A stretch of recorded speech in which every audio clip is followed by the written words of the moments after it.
how can the Chinese foreign minister continue to call Pakistan an ironclad brother and an all-weather strategic partner, and also use the same language which the Pakistani side is using, calling for an impartial probe, when in the past, impartial probes have really not got anywhere for India in terms of, calling out these terror groups and getting the Pakistani state to act against these terror groups? Thank you very much for having me. First of all, the deterioration of the situation between India and Pakistan as we speak is a reason for great concern. These are two big countries, both armed with nuclear weapons, and over the decades they have fought many times. So this is the right time to call on both India and Pakistan to exercise the maximum restraint and seek a peaceful solution, because otherwise the consequence will be too much for either India or Pakistan to bear. Now, secondly, when you talk about terrorist attacks, you may know inside Pakistan there have been terrorist attacks against the Chinese nationals. And we actually lost quite a few Chinese nationals inside Pakistan. But we always called for a thorough investigation into what exactly is happening behind the scene, who was pulling the trigger, who was committing all these atrocities. And I think China is using the same philosophy to apply to this particular round of attack, because the attack may be initiated by anyone rather than by the government of Pakistan. This is time for both India and Pakistan and all the other stakeholders to work very closely to get to the bottom of the situation, rather than allowing this attack to be the Professor trigger Gao, of last escalation. year when there were the Chinese CPEC projects that were attacked in Balochistan, and I saw the Foreign Ministry's statement, it did not mince any words. It certainly did not call Pakistan an ironclad brother in the aftermath of the attacks that killed Chinese nationals in Balochistan.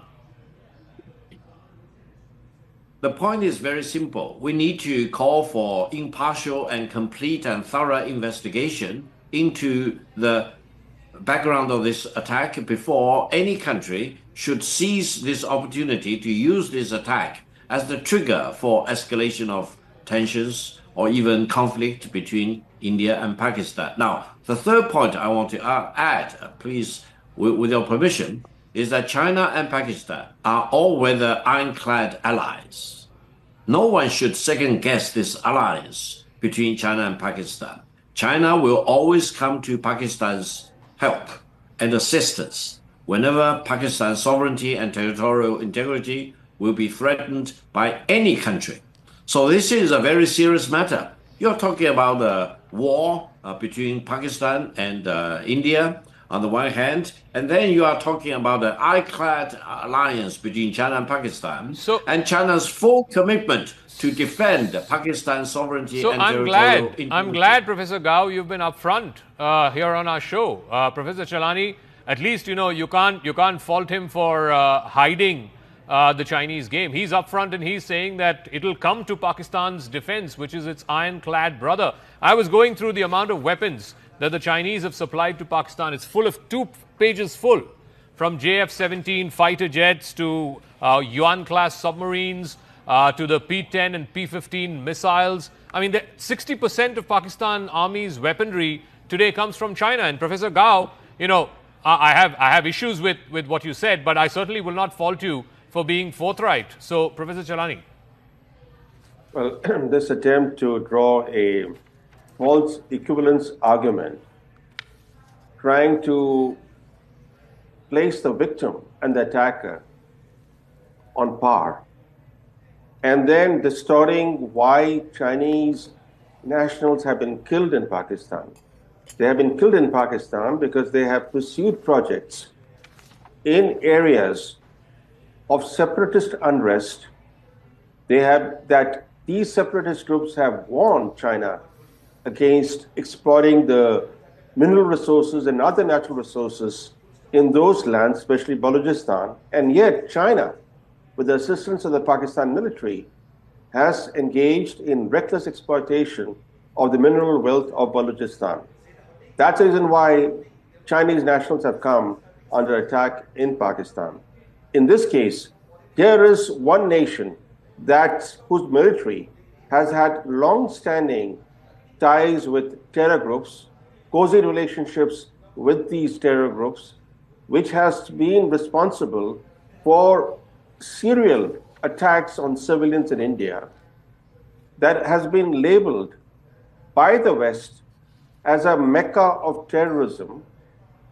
China today has the audacity to defend Pakistan and to say openly that it will come to Pakistan's assistance if its territorial sovereignty and integrity are threatened. The fact is that this nexus between China and Pakistan is a clear warning to India that India faces two regional adversaries, both of which are nuclear armed, both of which are revisionist past. Yeah. They are revisionist because they seek to change their borders with India. Both are not content with the status quo. Both are openly hostile to India. And therefore, India should be under no delusion. No, India should claw back on this whole road to normalization. I mean, we have just announced that we're resuming the Mansarovar Yatra. We've just announced that we're resuming direct flights between Delhi and Beijing. India should claw back. I mean, today, Professor Gao, there are credible media reports, there is satellite imagery to show that Chinese logistical movements, including fuel and engineering supplies, near Pakistan's northern regions. Can you categorically confirm or deny to our viewers who are watching here in India that if a situation were to escalate between India and Pakistan, that China will not come to Pakistan's aid, providing it military and logistical supplies? Thank you very much. Allow me to make several very brief points. First of all, I have great respect for India as a country and as a nation. On the other hand, allow me to emphasize the size of the Chinese economy today is about 5 times as big as India's economy. This is the reality. But the point is, if India wants to shut itself out of China, it's in the detriment of the Indian people. So don't talk to me about closing China away from India, because you will do that with great harm to the fundamental interest of the Indian people. That's number one.